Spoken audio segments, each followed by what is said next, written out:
관절염에 쓰이는 600여 종의 천연물 중 과학적인 스크리닝을 통해 항염 및 항산화 효과가 높은 세 가지 생약을 선별하여 새롭게 조합한 국내 천연물 신약 1호 조인스정.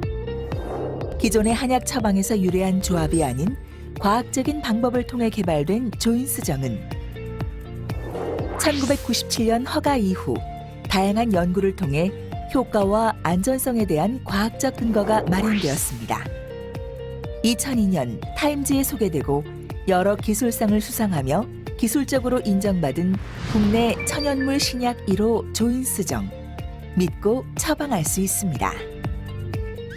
2002년 2월 국내 천연물 신약 1호 조인스정이 발매되었습니다.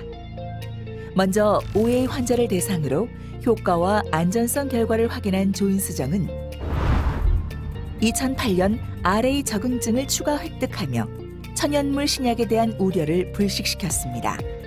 많은 분들이 선택한 조인스, 효과로 전해지는 믿음입니다.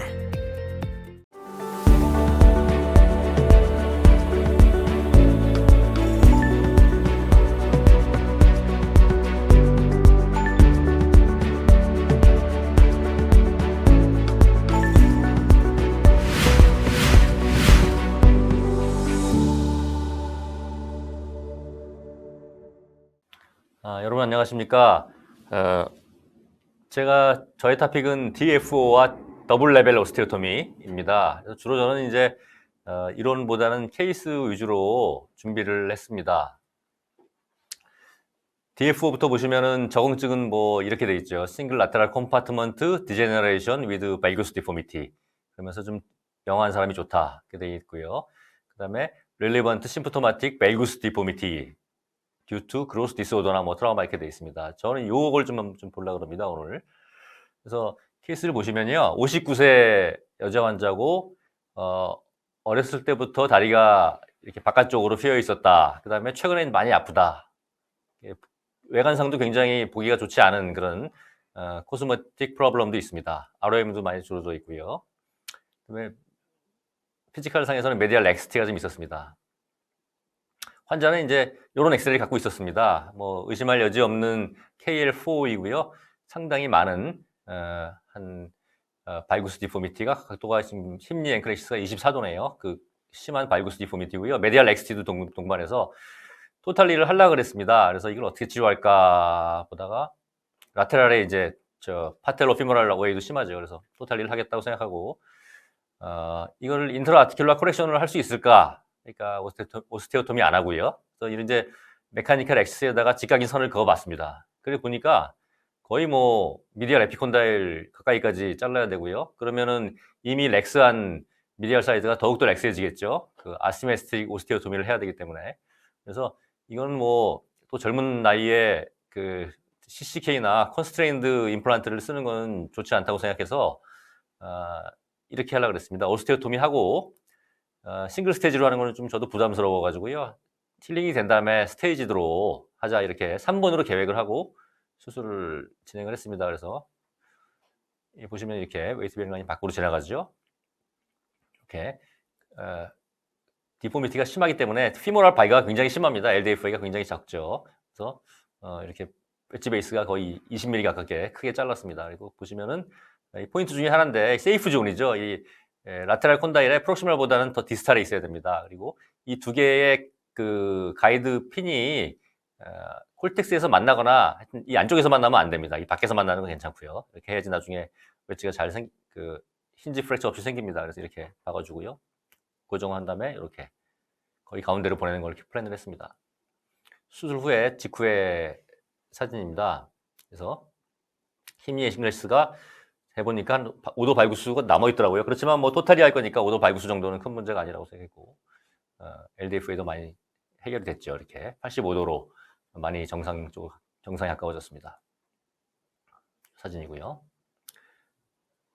그래서 이제 2년 정도 팔로우업을 했는데 문제는 이제 환자는 토탈리를 안 하겠답니다. 벽이 힐링이 잘 됐죠. 아프지가 않아서 파텔로피모랄 오웨이가 있기 때문에 계단 오를 때는 조금 불편하지만 인공관절은 더 있다 하고 싶다 그래서 저도 뭐 거기에 잘 됐다 그러고 서로 이제 해피하게 끝났던 케이스고 요런 이제 디포미티, 피모랄 디포미티, 보니 디포미티가 많은 사람들이 아주 베스트 인디케이션인 것 같습니다. 코스메시스도 좋아지고 증상도 좋아졌고요. 증상도 보시면은 힙니 앵클레시스가 24도 발구스에서 마지막 팔로업 때는 그 조인트 라인이 좀 더 패러렐해지면서 한 1.5도 발구스로 주로 좋아졌습니다. 조인트 라인 컨버런스가 변하죠, 이렇게. 처음에는 미달이 오픈되어 있다가 됐고요. 워맥도 이렇게 52에서 18, 그다음에 니스코어도 51에서 94로 매우 좋아져서 만족한 사람이고요. 두 번째도 비슷한 케이스입니다. 오늘 보여드리는 케이스는 좀 아이디얼 인디케이션들을 보여드리려고 합니다. 50세 여자, 비교적 젊죠. 라테랄 사이드 니페인이고요. 보시면 이렇게 KL 한 3쯤 되는 것 같습니다. 라테랄 쪽이 아프고 걸을 때 림핑이 좀 있고 아주 꽤 많이 림핑을 많이 합니다.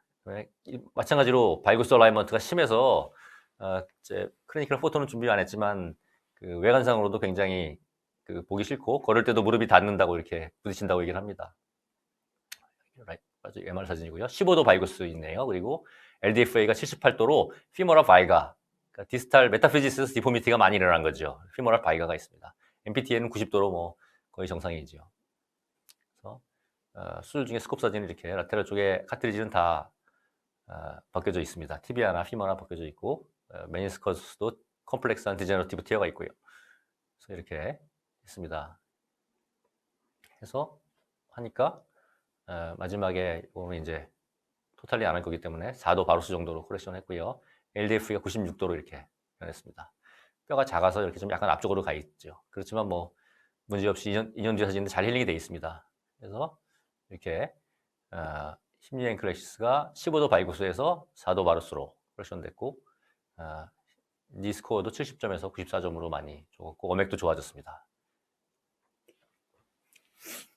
이 사람도 이제 저한테 토탈리 아스로플라스티를 해달라고 찾아왔습니다. 나이도 66세 그러고 라테랄 사이드 페인이 점점 심해져서 많이 불편하다 그래서 인공관절 해주시자 왔는데 같은 이유로 이 사람도 한번 저는 이건 토탈리보다도 한번 절골수를 해보고 살아보시고 많이 불편하면 토탈리를 하자 이렇게 얘기를 했습니다. 왜냐하면 라테랄 오에는 얼라이먼트 교정되면 잘 환자가 견디는 것 같습니다. 그래서 힙니 앵클레시스가 17도 발구스, LDFA가 80도로 이렇게 돼 있죠.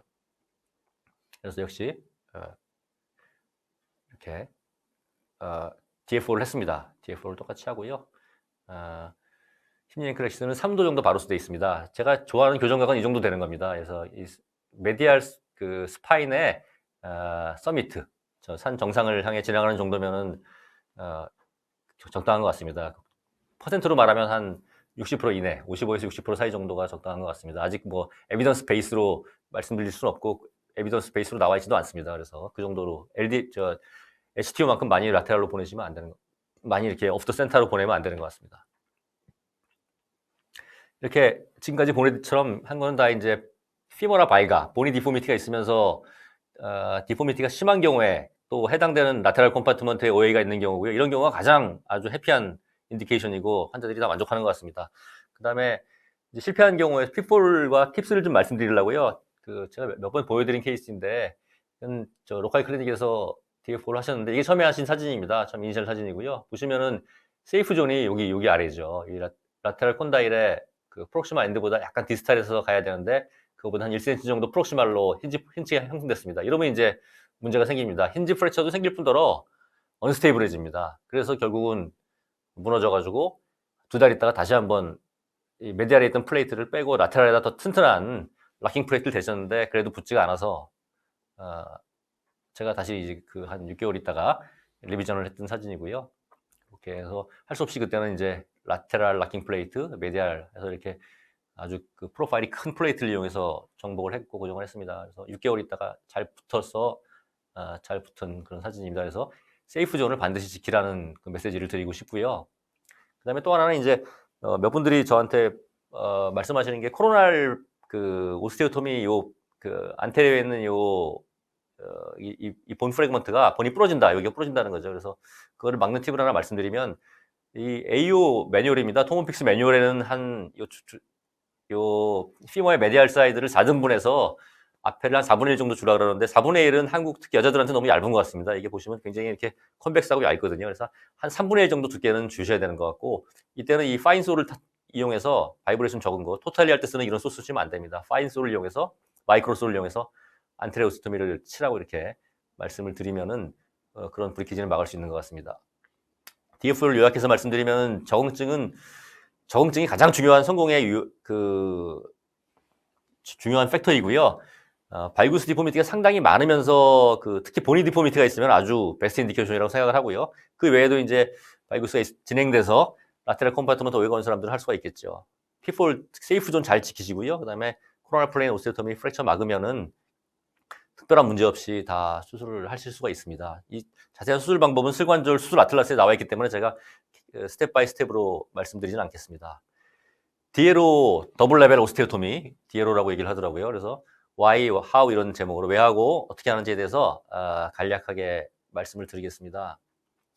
HTO가 상당히 좋은 수술인데도 불구하고 문제가 없는 것이 아닙니다. 그래서 이 환자가 제가 했던 케이스인데요. 보시면은 한쪽만 이렇게 디포미티가 있습니다. 바루스가 메카니컬 X가 12도였습니다. 12도. 그래서 코렉션에서 수술 잘 됐어요. 그래서 잘 됐고 웨이트 베링 라인도 아이디어하게 연구해줬고 본힐링도 잘 됐는데 아프진 않답니다. 근데 다리 길이가 1cm가 차이가 나는 것 때문에 신발 인솔로 이제 솔로 코렉션을 하는데 이분이 유난히도 컴플레인을 많이 하더라고요. 또 이게 보니까 허리가 좀 안 좋으신 분들이 펠비스에서 컴펜세이션이 덜 되는 것 같습니다. 그래서 이 사람 때문에 굉장히 애를 먹었던 경우가 있어서 그런 경우가 있었고요. 또 하나는 이제 바이라테랄 라지 코렉션이죠. 양쪽 다 심합니다. KL4인데 나이가 젊어서 환자가 이 토탈리 하자 그랬더니 그냥 자기는 이 조인트 프리저베이션을 무조건 하겠다. 그리고 아파도 자기가 원망하지 않겠다 그래가지고 HTO를 했습니다. MPTA가 86도. 심하진 않죠. MPTA가 비교 정상인데 대개 바루스가 관절염 때문에 온 바루스죠. 그러니까 보니 바루스가 아니고요. 이런 경우에는 이제 하고 나면 결과가 이렇습니다. MPTA가 작은 사람들, 즉 티비아 바라가 있는 사람들은 하면 이렇게까지는 안 되는데요. 이 사람은 MPTA가 거의 정상이었기 때문에 15도 17mm 코렉션 했습니다. 그랬더니 이렇게 조인 슬롭이 엄청나게 생겼어요. 15도 코렉션, 그러니까 17mm 이상 벌리니까요. 그래서 이럴 때는 이제 클로즈 웨지나 더블 오스테오토미를 고려해야 되지 않을까 그때 생각을 했습니다. 이게 벌써 꽤 된 케이스인데요. 코렉션인 걸 좋죠. 아프지도 않답니다. 환자는 증상도 별로 없었어요. 가시는 건데 조인트 라인 오블리케티에 대해서 이제 생각을 해볼 필요가 있죠. 그래서 오른쪽은 오블리케티가 12도, 레프트는 8도 됐는데 이 사람은 증상은 없었고 지금도 괜찮습니다. 한 7년 팔로업 됐는데요. 그런데 이게 과연 억셉터블할지에 대해서는 페이퍼들이 좀 나와 있습니다. 그래서 별 구보따라는 사람은 별 상관 없다. 자기가 해보니까 그냥 괜찮다. 이래서 이 사람처럼요. 그런 분도 있지만 빈성일 교수님 AJSM이 재작년이군요. 벌써 내신 거를 보시면은 6도 이상 제로가 그러니까 라테랄 슬롭이 생긴 경우에는 라디올로지컬하게 생긴 어드백스 이렇게 있었다. 그러니까 라테랄 디제너레이션이 온다든지 그런 라디올로지컬 어드버스 아웃컴이 있었다는 거고요. 4도가 됐을 때는 크리니컬한 데서도 어드버스 이펙트가 있었다는 거고 저도 비슷한 페이퍼 하나 최근에 AJSM에 냈는데 저도 보니까 한 5도 이상 되면은 환자들이 좀 컴플레인 하더라고요. 보니까 불편해지고 그래서 소개는 안 했습니다만 그런 게 있습니다. 그래서 제가 하는 걸 보여드리면은 디포미티 정도에 따라서 오스테오토미를 어떻게 하느냐. 이건 이제 59세 여자 환자고요. 이게 다 KL3에 메디알 콤파트 OA이고요. 바로스 디포미티는 14도입니다. 힙니 앵크렉시스가. LDFA는 90도고 MPTA가 80도입니다. 이 말은 MPTA가 많이 줄어들어 있죠. 티비아 바라가 심하고 상당히 벌려도 조인트 라인 오블리케티는 그렇게 발생하지 않는다는 걸 우리가 알 수 있죠. 그래서 벌릴만 합니다. 근데 벌리면 LLD가 많이 생길 것 같아요. 이런 경우에 선택은 저는 이럴 때 이제 라테랄 클로징 웨지를 합니다. 그래서 싱글 림의 라지 코렉션을 할 때 이때 이제 MPTA가 상당히 감소된 사람들, 즉 티비아 바라가 많은 사람들 이럴 때는 좀 많이 벌려도 많이 오블리케티가 안 오지 않습니까? 그래서 이렇게 제가 하는 방법은 바이플라나 클로즈 웨지 오스테오토미를 합니다. 이렇게 보통은 이렇게 들어가죠. 이렇게 들어가는데 이거는 이 빨간색과 파란색 선이 같은 길이가 되도록 하면 스테고프가 별로 안 생기죠. 이렇게 생기긴 생깁니다만 이제 통오픽스의 라테랄 사이드 걸 대면은 굉장히 리지드한 픽세이션을 할 수가 있습니다. 측면에서 보시면 이렇게 돼 있죠. 좋습니까? 튜버클 오스테오토미 치고요. 근데 단점이 이게 약간 세지탈 플랜의 컨트롤이 안 돼가지고 슬롭이 좀 많이 줄어드는 경향이 약간 있는 것 같아요. 그런 경향이 있지만 뭐 할만한 수술인 것 같고 해보니까 역시 보시면 조인트 라인이 하나도 안 늘어났죠. 그것은 왜냐하면은 MPTA가 워낙에 80도였기 때문에 이렇게 많이 닫아줘도 코렉션을 해도 많이 변하지 않습니다. 마음에 안 드는 거는 약간 더 라테랄로 보내고 싶었는데 좀 덜 간 게 마음에 안 드는데 어쨌든 증상은 많이 좋아졌습니다. 고요. 환자 증상을 보시면은 14도 바루스에서 3도 바루스로 마지막에 2도 바루스 만들어놨는데 또 오해가 좀 진행돼가지고 마지막에 2년 팔로우업에서는 3도 바루스로 좀 진행을 하고 있습니다만 증상은 지금 계속 94점으로 D스코어랑 워맥스코어는 굉장히 좋게 유지가 되고 있습니다. 그래서 이게 제일 이렇게 라지 코렉션일 때는 MPTA를 한번 생각을 해보셔야 됩니다. 그래서 95도 이상 MPTA가 커진다. 그러면 이때는 이제 더블 레스토토미가 필요하다고 저는 생각을 합니다. 이런 게 바로 그런 거죠. 이거 보시면은 엄청나게 심한 베루스인데요. 한쪽은 이대희 교수가 우리 병원에 있을 때 한 거고 한쪽은 제가 알고 그랬습니다. 그래서 20도니까 이거 벌리면 25mm, 뭐 4mm 이렇게 벌려야 돼요. 근데 MPTA도 별로 크지가 않아요. 작지가 않아요. 그러니까 이건 하면서 어마어마한 슬롭이 생기는 겁니다. 그리고 오픈 H 하기에는 너무 많이 벌려야 돼서 힐링도 좀 될까 안 될까 무섭죠. 그래서 이런 경우에는 이제 우리가 클로즈 배지도 너무 슬롭이 많이 생길 것 같고 이럴 경우는 이제 더블 오스테오토미를 해야 되는 거죠. 이렇게 더블 오스테오토미 했습니다. 그래서 제 생각에는 코렉션 했을 때 MPTA가 95도 넘어간다. 그러면 이제 요거는 한쪽 뼈에서는 해결이 안 되고 더블 오스테오토미를 쳐야 되는 것 같습니다. 그러니까 물론 여기는 아까 말씀드린 대로 MPTA가 관련돼 있죠. 그래서 55도 만들었고 반대편은 좀 오해가 심해서 이건 요게 2대 이승이하고 이거 제가 한 건데 저는 좀 더 많이 보냈습니다. 그래서 보시면 더블 오스테오토미를 했기 때문에 제일 좋은 장점은 조인트 라인이 호라이전탈하게 아주 뷰티풀리 유지된다는 게 제일 장점인 것 같습니다. 지금 라스트 팔로우 몇 년, 5년 이상 됐는데 아직도 증상 없이 잘 살고 있는 환자입니다. 디에로의 아웃컴에 대해서는 나카야마가 케이스타에 썼는데 20개가 썼는데 제일 좋은 장점이 증상도 좋아지지만 조인트 오리엔테이션의 프리저베이션이다 이렇게 얘기했고 저도 완전히 동감합니다. 서마리 하면은 피머를 할까 TBR 할까 다 할까를 보는 거는 이제 베리제이션은 기본적으로 피머에서 하는 게 좋고 벨기제이션은 TB에서 하는 게 좋은데요. 라지 메타피지알 디포미티가 있을 때는 당연히 디폼드 보는 커렉션을 해야 됩니다. 그러니까 반드시 메타피지스의 얼라이먼트, MPTA랑 LDFA를 자세히 봐야 된다는 거죠. 디포미티 아날리시스 해가지고요. 오픈 클로징 더블은 이거는 뭐 에비던스 베이스드 한 리커멘데이션은 아닙니다만 저는 12mm 힙니 앵클 엑시스가 12도 이하일 때는 되게 클로즈도 해결이 되는 것 같습니다. 그리고 10에서 20도 사이면은 오픈으로 해결되고요. 12도에서 20도 사이에는 클로즈드 웨지로 해결이 되고 20도가 넘어가면은 결국은 더블 오스테오토미를 쳐야 되고 또 하나의 조건은 이제 MPTA가 95도 이렇게 되더라도 이제 워낙에 메타피지알 디포미티가 많은 경우에는 95도 안 되는 경우 있죠. 아까처럼 그런 경우에는 굳이 더블 할 필요가 없죠. 그래서 이 세 가지를 고려해서 각도와 두 가지를 고려해서 각도와 메타피지알 디포미티를 고려하시면 MPTA 95도를 넘기지 않는다는 생각을 하시면은 언제 DLO를 할 수 있을지 아실 거고요. 되게 할 경우는 그렇게 많지는 않습니다. 그 다음에 싱글 림 커렉션 할 때는 반드시 LLD를 고려하셔야 되기 때문에 이렇게 라지 커렉션 할 때는 분명히 LLD 컴플레인 합니다. 그렇기 때문에 이때는 클로즈 하거나 뭐 DLO 하거나 이런 경우를 생각을 해봐야겠죠. 예, 경청해 주셔서 감사합니다. 관절염에 쓰이는 600여 종의 천연물 중 과학적인 스크리닝을 통해 항염 및 항산화 효과가 높은 3가지 생약을 선별하여 새롭게 조합한 국내 천연물 신약 1호 조인스정. 기존의 한약 처방에서 유래한 조합이 아닌 과학적인 방법을 통해 개발된 조인스정은 1997년 허가 이후 다양한 연구를 통해 효과와 안전성에 대한 과학적 근거가 마련되었습니다. 2002년 타임즈에 소개되고 여러 기술상을 수상하며 기술적으로 인정받은 국내 천연물 신약 1호 조인스정. 믿고 처방할 수 있습니다. 2002년 2월 국내 천연물 신약 1호 조인스정이 발매되었습니다. 먼저 5회 환자를 대상으로 효과와 안전성 결과를 확인한 조인스정은 2008년 RA 적응증을 추가 획득하며 천연물 신약에 대한 우려를 불식시켰습니다. 많은 분들이 선택한 조인스, 효과로 전해지는 믿음입니다.